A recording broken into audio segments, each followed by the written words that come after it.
Hello. I am not sure if this is doing anything. All right.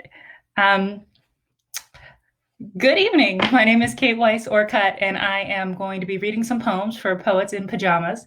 I'm going to make sure to spend a little time just kind of vamping here in case people have a little delay and want to join. I know it took me a couple of minutes to join, so I would not be surprised if other people too are still figuring this out. Um, I want to thank Annie McIntosh for having me here, and everyone at Sundress too for making this happen, and everyone at Poets in Pajamas. It's really cool to get to do this. I know that this reading series normally exists even when we can go outside, but right now this feels especially vital. And I'm just so grateful that we have so much poetry, so many arts events at our fingertips, thanks to this strange virtual world we get to live in. So while I wait for some people to show up, I thought one of the things I would talk about just for a couple minutes is this idea. I teach in the communities I've lived in. So I teach in Houston, I teach a little bit in Columbus and in Central Ohio. I've taught in New York. And one of the things that I think as writers we need to remember is we're still writers even if we're not actively creating right now. So I'm going to read some poems. These are poems tonight that I'm going to read that I wrote a few years back as part of my master's program at The Ohio State University. I'm now in a Ph.D. program at the University of Houston working on new work, but I'll say this, and I think all the artists who are watching know this. Sometimes creativity is about taking in information. It's not always about putting out information. And sometimes creativity is just finding a moment to be still. And right now, I have some friends who are going through a lot of guilt and shame about not creating work right now. And I just want to tell you, it's okay. You're still a writer. You don't have to write every single day. You can, and that's great. But if you need some time to just process, especially what's happening now, you can do that and still be an artist. Your poems will come. So what I'm going to read tonight is all from my book, VALLEYSPEAK. One of my thesis advisors and main mentors, Kathy, I see, just sent me a little kissy face cat emoji. So I send it back. I had the best team help me with this book. And that's the other thing too about writing and making art is you never do it alone. Even if what you're writing about is when you felt alone, you're not alone when you make it. So the first poem I'll read opens up this book, VALLEYSPEAK. And I like to think of this poem as an origin story poem. Sometimes when I teach, I give people the hero's journey, all the steps on the circle, and I ask them to write a poem for each part. So if this is a hero's journey, this would be the very first starting out step. Calabasas. I grow up inside the valley, under porn stars, inside cars. Mom drives us to Sunset Boulevard to see whores. Every whore has a mother. Soon Mom will tell me about three-ways on camera, about love notes from convicts, how a riding crop feels. Feelings have valleys. Soon I will drink to have feelings. This man Fernando is a shit saint. He will show me he hardly knows this town at all. Where did saints go in the 90s? I will meet child welfare. They will pull me into trailers, say neglect, like a lash. Patron saint, he'll be silent.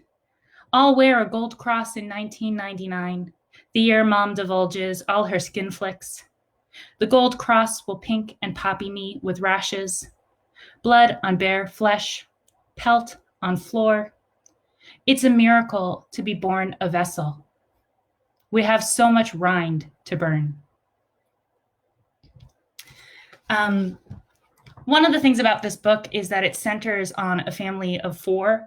And it's a lot of the poems are written from the point of view of the eldest daughter as she grows up. And one of the things to know about this community where the family grows up is it's in the San Fernando Valley, which is a part of Los Angeles.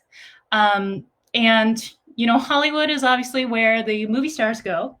And for the longest time, San Fernando Valley was where the porn stars go. So there's the adult entertainment industry is centered in the San Fernando Valley. And because of that, as anyone who grows up in a city of industry will tell you, that industry seeps into everyday life in very mundane ways. And that's part of the story of this girl growing up in a community in a city that's saturated by sex. And then, of course, also with Los Angeles is noir and crime and corruption, and this beautiful mythology of a city, you know, that's basically been made to be our dream. The next poem I'll read is called Charity. We go to Venice Beach with cupcakes for Easter. We are not Christian, but Mom decrees we will give the homeless baked goods today. We are girls, chiffon and basket weaved, flowered up and flush. Mom is in her mango cashmere twin set secondhand. We leave the car in the all-day lot, pastel clad, veering towards the waves. I have half a dozen cupcakes. One man sleeps a yard from me. Well, Mom whispers, go make his day. The man has a beard and a belly and a growth on his neck. He has a bottle of something gold by his side. Mom had 2 buds before we drove here, but her eyeliner is perfect. Her lipstick is on straight. Happy, my mouth leaks out. East, his eyes open. I run. Podge and I have no idea how thin the icing is between us and this man. How fridge crisp our lives are kept by the cold sprinkling of cash. We know the beach man was born into the wrong family. In ours, you can bounce from each drop. Our money, good money, crooks its fingers in our breakdowns, pulls our family's attics back up by our teeth. Every time she is asked, Mom hands out spare change. How did you get here? I want to know. I don't understand yet that our genes helix addiction. I don't understand I am seeing us, minus trust funds. I stay silent, and Mom says, you still have cupcakes in your basket. I stay silent, and Mom says, give more. I should say the character Podge is the littlest sister in this family. And one of the things I love about this family is how complicated I think the mother especially is in this portrait. And this poem is one of my favorites about her because she can't help but want to help others. Even when sometimes it seems like within the family, everyone wants to help the mom. So, and also obviously another concern of these poems is always addiction, and how, you know, if you grow up watching addicts, you swear you're never going to be one, but the chances are you probably are, and then you have to come face to face with yourself and forgiveness. All right. This next poem is called Reseda, and this is based on a true story. Well, basically, a true sculpture. So this sculpture actually exists, and when I was young, we would beg, my sister and I would beg to get to drive by it because it was such a hoot. It is, I don't want to ruin it too much. I'll just tell you this. Our name for it was Wiener Bird, and I believe it's still there in LA. Still holding it down. Reseda. Before we know we are rich, we go to poor school. Concrete fields in a parking lot. We are elementary planets, all orbiting a 7-Eleven. Its cheeseburgers the sun, their molten yellow glaze. Mom says, Heiresses can do better than that. The last time we drive there, I am 8. Podge is 6. Mom takes us the back way by the train tracks where no trains run, past the poorly lit costume shop with sexy doctor-nurse playsuits we do not touch, adults only. By this route, we pass the best part, a brown yard with an iron sculpture, half man, half fowl, all nude. We name him Wienerbird, and so I choose to care for him. His wings extended, his chest rain-worn. My bird has no family. He has no home, no mom, no Podge. And every morning, drive, I whisper, "Here, you can have mine." Mom tells me I know her better than anyone. "You are my soulmate," she whispers one night. It is my job to keep this family safe. I hold my breath over train tracks. A social worker was sent to my classroom last week. "You can tell me anything, honey, about your parents." "Stranger, please. I know my world, how to guard it. You do not ever stand naked, wings spread, on the street. Even clothed, it is unsafe to be anything but iron. I will never unlearn how to hide."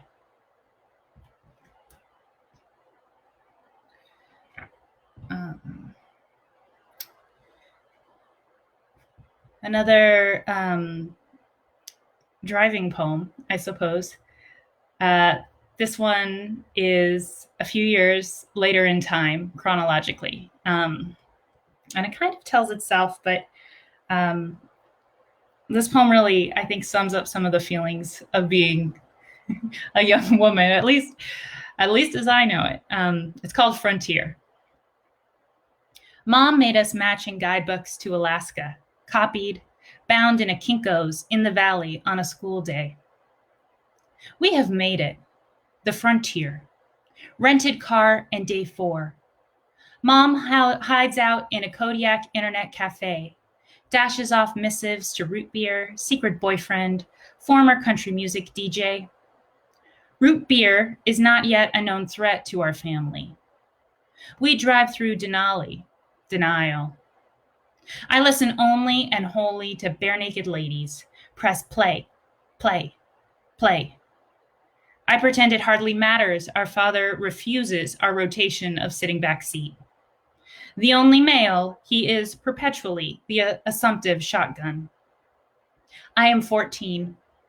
Life just now grows its big tits of unfair. We are here in Alaska on a 10-day car trip. In 6 months, she'll admit the affair. In a year, he'll sign off on divorce.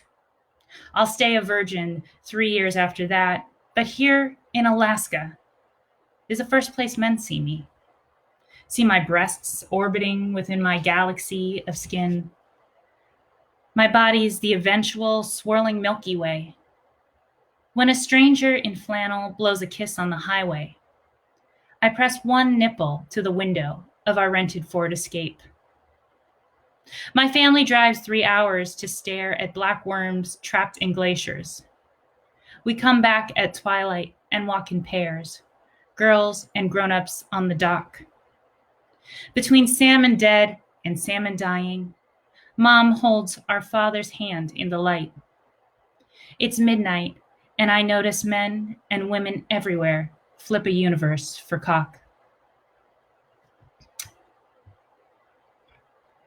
It's interesting reading that poem to a virtual audience because sometimes I forget how it ends and I read it to an actual audience, and then I get to that last word and I'm like, well, here we go. Welcome to my reading.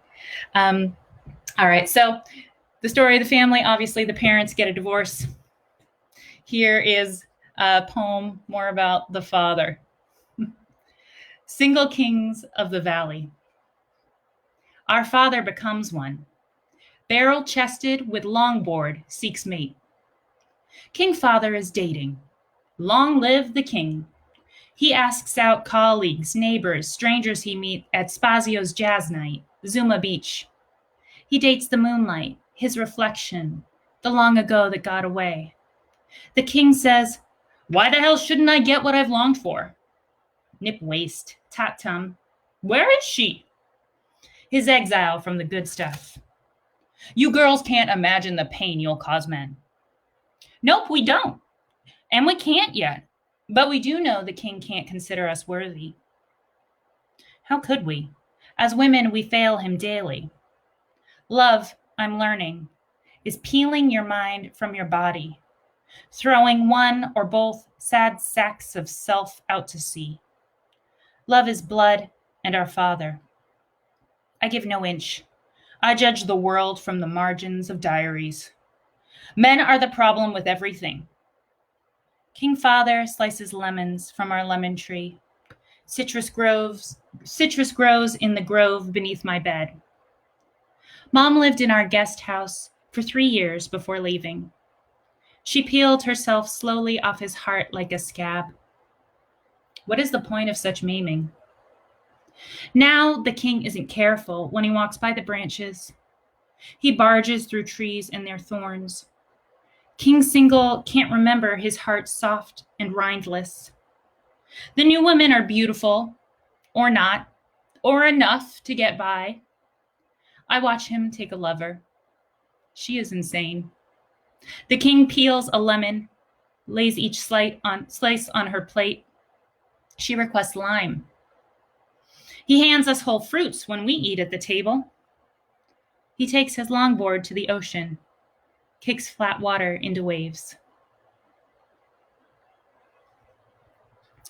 I have one more poem from VALLEYSPEAK to read, and then I have a really new one that has just been helping me a little bit. So this is the last poem of VALLEYSPEAK. Playhouse. Podge and I do not play house. We play femme fatale, noir. She tucks invisible guns in invisible cleavage. I cleave open the birch tree by our double front doors, pull dry chunks of bark with my fingers, tell Podge, "This is the place we will bury our husbands." We pry smog-tongued silk ties from Mom's closet. Podge palms the hole I have pried in the birch, a graveyard. But this is our baby, she starts to tell me, starts to change the whole script. This birch? I have pulled half its heart out. Damp darkness, a worm. No, this is a coffin, I convince her and me. Or I convince only her. Or I convince no one and decide that's enough. That's enough for us both to invisibly murder our invisible husband, stuff him in an invisible baby, an invisible coffin, or a tree in the valley. Before Noir and our birch games, our father planted that tree. He dug a hole in the sod of his new house while Mom watched. Playing dead by the TV now, he reminds us about witness. The tree is a witness. There is always a witness to hope. Always some damned fool. 2 girls to play Patsy. We all bury what we must bury in our holes on the lawn.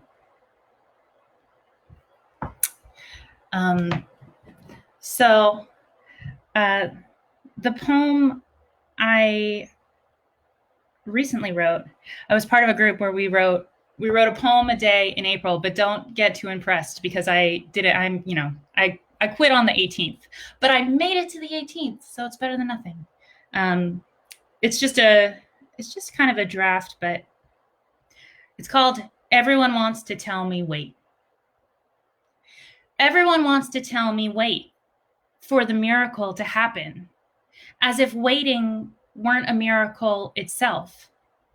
As if in the miracle of myself, I haven't been always waiting, at least a little. As if my mind weren't filigreed in all its golden edges, the way green tips shoot their tiny tongues off a seamed dead branch near the heat of spring. I have shoved years in a smaller box than this, have halved lives in blue pill moons and stacked shot glasses. And I survived that too. There is sugar in the cupboard somewhere, and sunrise waiting, maybe golden, maybe blue. So I've got about 5 minutes left, a couple minutes left, and I wanted to open this up for questions. So I hope you have some questions. I've been told it might take a couple minutes for people's questions to actually come through. So I can ask myself questions. One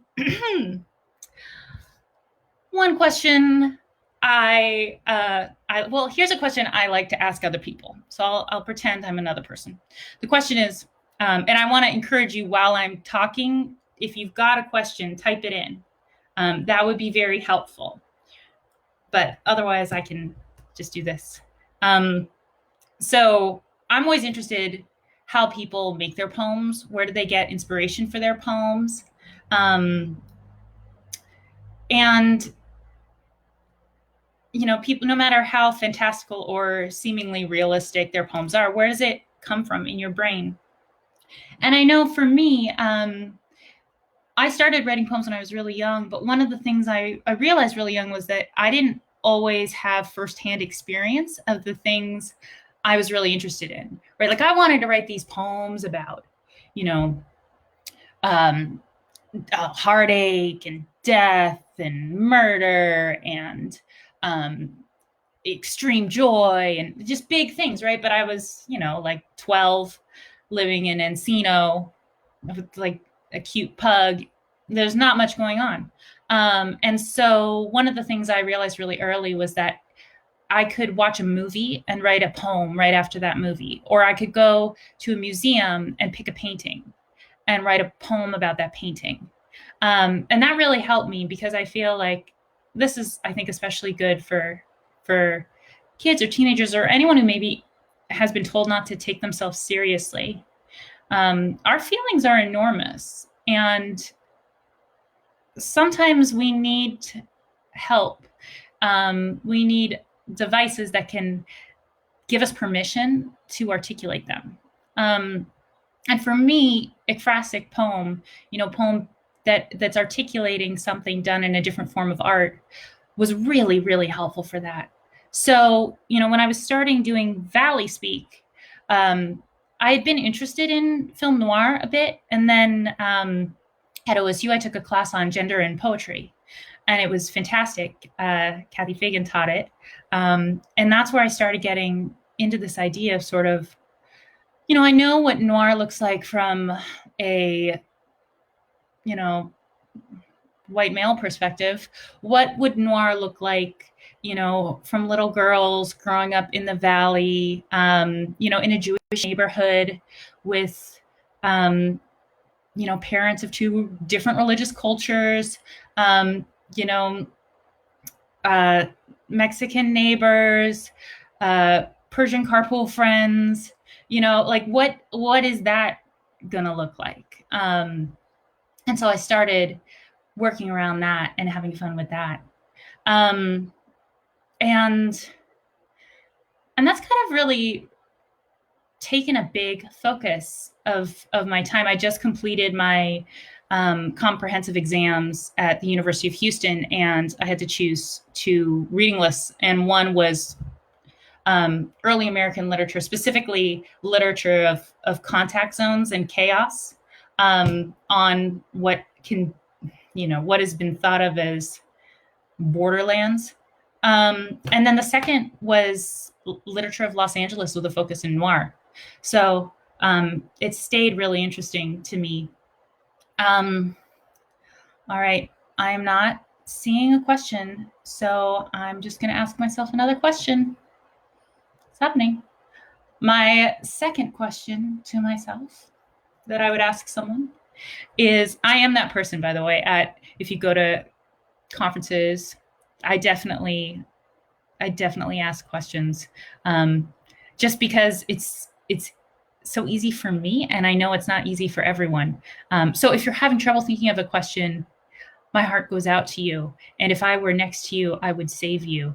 But I'm just going to have to save you from here and ask myself a question. So my next question is, what are you working on now? Well, I am currently working on what needs to be my dissertation, and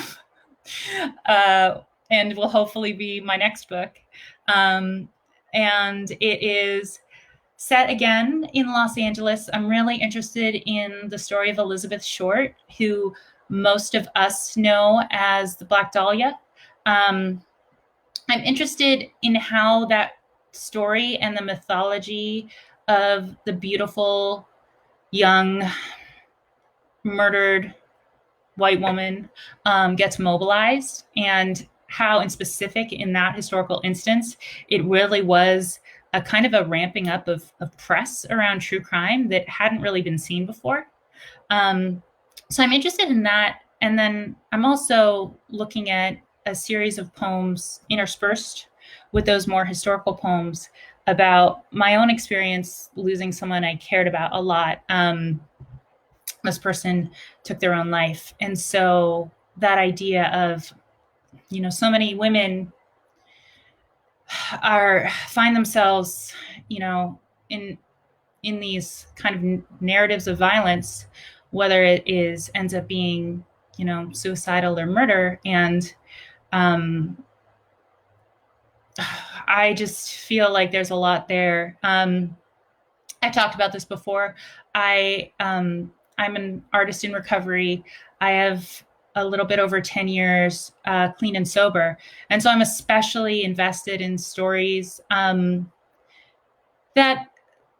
bring that kind of awareness to narratives of addiction and drug use and, compulsive behaviors. And while doing so, offer alternative pathways for survival. So the book I'm kind of working on is part about Black Dahlia, part elegies, trying to deal with grief, losing someone you're just not ready to lose. And that's it. Well, what other question could I ask? Whose work do I find really exciting right now? Well, I love Bianca Stone's work. I think she's fantastic and fascinating.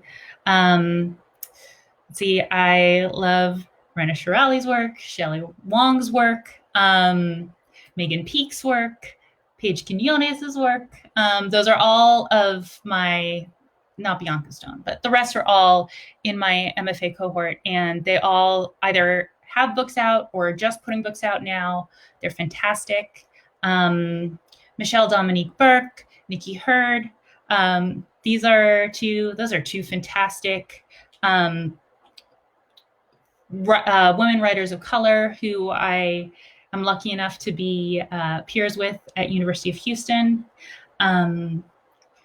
Just there's so much out there.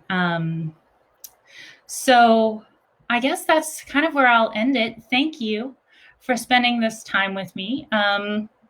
And there are some incredible poets coming up with Poets in Pajamas. So definitely keep an eye out on the calendar.